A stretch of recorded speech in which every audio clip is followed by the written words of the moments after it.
Ngayong pagpasok po ng buwan ng Abril, ating binibigyan po kayo atensyon ang selebrasyon po ng Autism Acceptance Month. Kaugnay niyan, sa malaki pong pagtitipon ang muling magaganap para iparating ang mensahe ng pagtanggap at pagmamahal sa ating mga kababayang nasa autism spectrum. Kaya ngayong umaga makakapanayin po natin ang National Spokesperson ng Autism Society Philippines na si Ms. Mona Magno Veluz, o mas kilala bilang Mighty Magulang. Magandang umaga po at welcome back sa Rise and Shine Pilipinas. Good morning. I am so happy to be back. Salamat po sa ulit na pag-imbita. Thank you again for joining us today. Alright, it's the month of April. It's the time of the year again. Ano po ba ang tema ng ating pong celebration at pagdiriwang ng Autism Acceptance Month ngayong 2026? Ang World Autism Acceptance Month po kasi, globally, celebrate natin yan. Pero ngayong taon, napaka-relevant ito sa Pilipinas sapagkat kakapasa lang po sa ating Senado ang National Autism Care, Support and Inclusion Bill. Okay. So sana po ngayong taon ay magkakaroon tayo ng relevant legislation para sa autism community. At we feel that this is a very important milestone po para tuluyang magkaroon ng autism acceptance and inclusion dito sa ating bayan. Well, ma'am, isa po sa pinakamalaking event ng Autism Society, PH, yung Angels Walk. Kailan, saan at anong oras po ito gaganapin para sa mga gustong sumuporta? Opo. Alam naman po natin na itong Angels Walk for Autism, since 2000 po ito, no? At ngayong taon, magkakaroon po tayo ng 11 cities sabay-sabay. Okay. Magkakaroon ng walk on April 26, which is a Sunday. Iba't iba pong oras, pero dito sa Pasay, sa MOA Arena, magkakaroon po ng walk ng program starting at 7 a.m. hanggang alas 11 na po yan pagbukas ng mall.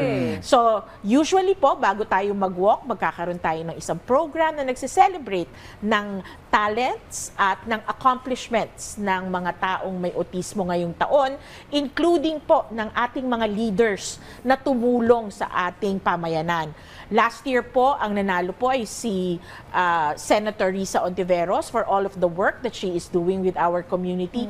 Ngayong taon po, napakagaling po kasi ng mga programa sa Quezon City, kaya bibigyan po natin ng parangal si Mayor Joy Belmonte. Oy. Alam mo, ang saya ng event na ito. Naka-attend na rin ako nitong Autism Walk na ito. At ang dami ring mga influencers and celebrities True. also joining Showbiz na this. showbiz. Oo, and saka maganda kasi may platform din sila to widen the advocacy. Now, talking about also, sabi mo nga kay Mayor Joy, ano yung mga ilan sa mga programa rin na ginagawa ng ilang mga LGU na maganda ring pamarisa ng ilang mga LGUs para maisulong natin itong advocacy na ito? Alam mo, napaka-importante po yung community-based rehabilitation programs. So, Quezon City is among the many LGUs na nagkaroon ng isang center para po magkaroon ng libreng therapy ang mga vulnerable communities na may mga anak na may iba't ibang kapansanan. So, meron po silang physical therapy, may occupational therapy, may speech therapy, lahat po ng kailangan ng mga batang may kapansanan para umunlad at gumanda ang buhay nila. Well, gaano po kalaki yung suporta ng mga LGUs and even yung mga private organizations sa Autism Philippines sa ngayon? Actually po talagang we are very lucky for all of the support. Kasi nga po we are in 106 cities all over the country. Lumaki na po ng medyo-medyo ang Autism Society Philippines and meron pong talagang suporta ang mga LGUs dun sa aming community chapters, no? Ang mga public sectors, including the agencies, talaga pong we are trying to coordinate with them para magkaroon ng programa para sa taong may autismo. NCDA po ang nagli-lead niyan. Sa private sector naman po, we are happy to report na napakarami na pong mga autism-inclusive employers. So, we started a program in 2016 called ASP Autism Works. And since then, since boutique hiring po kami, siguro almost 300 individuals on the autism spectrum and positions have been filled across 11 provinces. So yan po ay tuloy-tuloy na lumalaki sapagkat dumadami po ang ating mga employers na talagang nagbibigay ng importansya sa talent on the autism spectrum. Ngayong taon po, we are honoring Book Nook, which is a space within a certain mall na nag-hire din ng kanilang mga book ambassadors on the autism spectrum. Dumadami na po. Yes, it's a very good Oo. development. Now, Masaya. going back doon sa nabanggit ninyong bill, now hopefully ay talagang maging isang batas. Ano po ba ang mga salient points nitong batas na ito and hopefully mapasa rin sa Congress na malaking tulong po? Alam niyo po, itong batas na to, we are not asking for a building. Ang hinihingi po namin ay roadmap. Kasi po ang autism, napakahirap intindihin para sa isang government agency. Ano ba yung accommodations na kailangan nila? Especially since ang autism po is an invisible disability.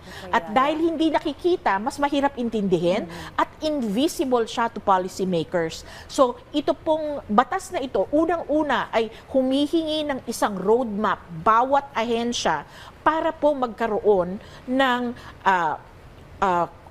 protections, para magkaroon ng support, hindi lang sa health, hindi lang sa education. Kasi lumalaki po ang mga batang may autismo. Magiging adult sila, kailangan nila ng protection in our justice system, kailangan nila ng economic empowerment. So, we are expanding the view of autism para hindi lang po para sa mga bata, doon din sa mga vulnerable adults. Sakaling magkaroon po ng roadmap, ano pong magiging direction ito o awareness para sa ating mga kababayan para makihalubilo at matutong umintindi sa mga persons with autism? You know, it's going to go beyond acceptance and awareness. Action po talaga ang kailangan natin. So halimbawa, sa justice system, kailangan po ng protocols, ng policies para kung merong taong may autismo na maging either a victim or a witness or an accused in a crime, may protocol.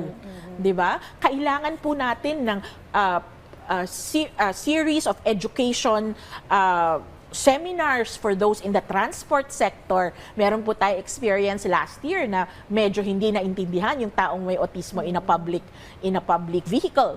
So marami pa pong iba't ibang areas within our government and private and public sectors na kailangan pa ng mga programs, education, policies para makatulong sa mga taong may autismo at mga pamilyang nagmamahal sa kanila. Well, all these things will be highlighted sa gaganaping Angels Walk at sa mga marami pang activities.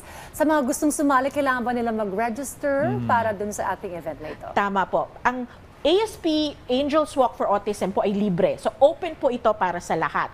Kung nasaan mang bayan kayo, 11 cities po tayo, mag-register lang po kayo gamit ang Facebook. Nandun po ang links natin kung paano kayo magre-register.